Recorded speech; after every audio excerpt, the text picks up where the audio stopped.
नमः शिवाय। श्री शिव महापुराण रुद्र संहिता कुमार खंड 16वां अध्याय।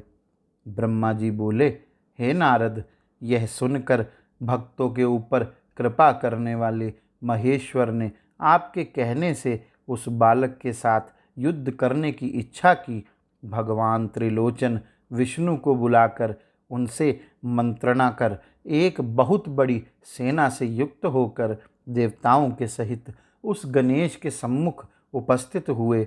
उस समय सर्वप्रथम शिव की शुभ दृष्टि से देखे गए महाबलवान देवता महान उत्साह वाले शिव जी के चरण कमलों का ध्यान करके उसके साथ युद्ध में प्रवृत्त हुए। महाबलवान एवं अत्यंत पराक्रमशील भगवान विष्णु उस बालक से युद्ध करने लगे। तब महादेवी के द्वारा दिए गए आयुध से युक्त वह शिव स्वरूप वीर बालक गणेश भी श्रेष्ठ देवताओं को लाठी से मारने लगा। शक्ति के द्वारा प्रदत्त महान बल वाला वह सहसा विष्णु पर भी प्रहार करने लगा।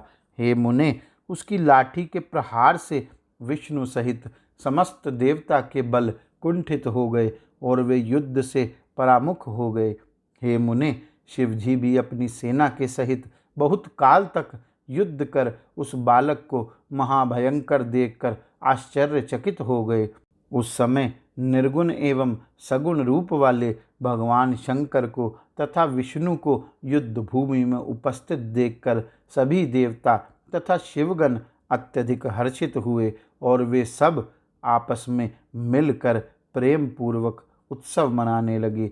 तब महाशक्ति के पुत्र वीर गणेश ने बड़ी बहादुरी के साथ सर्वप्रथम अपनी लाठी से सबको सुख देने वाले विष्णु की पूजा की, अर्थात उन पर प्रहार किया। विष्णु ने शिवजी से कहा, यह बालक बड़ा तामसी है और युद्ध में दुराधर्ष है। हे विभो, मैं इसे मोहित करता हूँ और आप इसका वध कीजिए। इस प्रकार की बुद्धि करके तथा शिव से मंत्रणा करके और शिव जी की आज्ञा प्राप्त कर विष्णु जी गणेश को मोहपरायण करने में संलग्न हो गए। हे मुने, विष्णु को वैसा देखकर वे दोनों शक्तियां गणेश को अपनी अपनी शक्ति समर्पित कर वहीं अंतर्ध्यान हो गई। तब उन दोनों शक्तियों के लीन हो जाने पर महाबलवान गणेश ने जहाँ विष्णु स्वयं स्थित थे वहीं पर अपना परिध फेंका। विष्णु ने अपने प्रभु भक्त वत्सल महेश्वर का स्मरण कर यत्न करके उस परिध की गति को विफल कर दिया। तब एक ओर से उसके मुख को देखकर अत्यंत कुपित हुए शिव जी भी अपना त्रिशूल लेकर युद्ध की इच्छा से वहां आ गए। तब वीर तथा महाबली शिवापुत्र ने हाथ में त्रिशूल लेकर मारने की इच्छा से आए हुए महेश्वर शिव को देखा। तब अपनी माता के चरण कमलों का स्मरण करके शिवा की शक्ति से प्रवर्धित होकर उस महावीर गणेश ने शक्ति से उनके हाथ पर प्रहार किया। तब परमात्मा शिव के हाथ से त्रिशूल गिर पड़ा। यह देखकर उत्तम लीला करने वाले शिव ने अपना पिनाक नामक धनुष उठा लिया। गणेश्वर ने अपने परिध से उस धनुष को भूमि पर गिरा दिया और परिध के 5 प्रहारों से उनके 5 हाथों को घायल कर दिया। तब शंकर ने त्रिशूल ग्रहण किया और लौकिक गति प्रदर्शित करते हुए वे अपने मन में कहने लगे, अहो, इस समय जब मुझे महान क्लेश प्राप्त हुआ तब गणों की क्या दशा हुई होगी।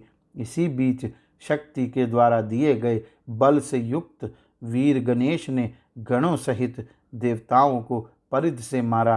तब परिध के प्रहार से आहत गण सहित सभी देवता 10 दिशाओं में भाग गए और अद्भुत प्रहार करने वाले उस बालक के सामने कोई भी ठहर न सका। विष्णु भी उस गण को देखकर बोले, यह धन्य महाबलवान महावीर महाशूर तथा रणप्रिय योद्धा है। मैंने बहुत से देवता दानव दैत्य यक्ष गंधर्व एवं राक्षसों को देखा है, किंतु संपूर्ण त्रिलोकी में तेज रूप गुण एवं शौर्य आदि में इसकी बराबरी कोई नहीं कर सकता। विष्णु इस प्रकार कह ही रहे थे कि शिवापुत्र गणेश ने अपना परिध घुमाते हुए विष्णु पर फेंका। तब विष्णु ने भी चक्र लेकर शिवजी के चरण कमल का ध्यान करके उस चक्र से परिध के टुकड़े टुकड़े कर दिए। गणेश्वर ने उस परिध के टुकड़े टुकड़े को लेकर विष्णु पर प्रहार किया। तब गरुड़ पक्षी ने उसे पकड़कर विफल बना दिया। इस प्रकार बहुत समय तक विष्णु एवं गणेश्वर दोनों ही वीर परस्पर युद्ध करते रहे। पुनः वीरों में श्रेष्ठ बलवान शक्तिपुत्र ने शिव का स्मरण कर अनुपम लाठी लेकर उससे विष्णु पर प्रहार किया। विष्णु उस प्रहार को सहन करने में असमर्थ होकर पृथ्वी पर गिर पड़े और पुनः शीघ्रता से उठकर उस शिवापुत्र से संग्राम करने लगे। इसी बीच अवसर पाकर शूलपाणी शंकर ने त्रिशूल से उसका सिर काट लिया। हे नारद, तब उस गणेश का सिर कट जाने पर गणों की सेना तथा देवगणों की सेना निश्चिंत हो गई। उसके बाद आप नारद ने जाकर देवी से सब कुछ निवेदन किया और यह भी कहा, हे मानिनी सुनिए, आप इस समय अपना मान मत छोड़ना। हे नारद, इस प्रकार कहकर कलह प्रिय आप अंतर्ध्यान हो गए। आप विकार रहित हैं तथा शिवजी की इच्छा के अनुसार चलने वाले मुनि हैं। इस प्रकार श्री शिव महापुराण के अंतर्गत द्वितीय रुद्र संहिता के चतुर्थ कुमार खंड में गणेश युद्ध गणेश शिरछेदन वर्णन नामक 16वां अध्याय पूर्ण हुआ।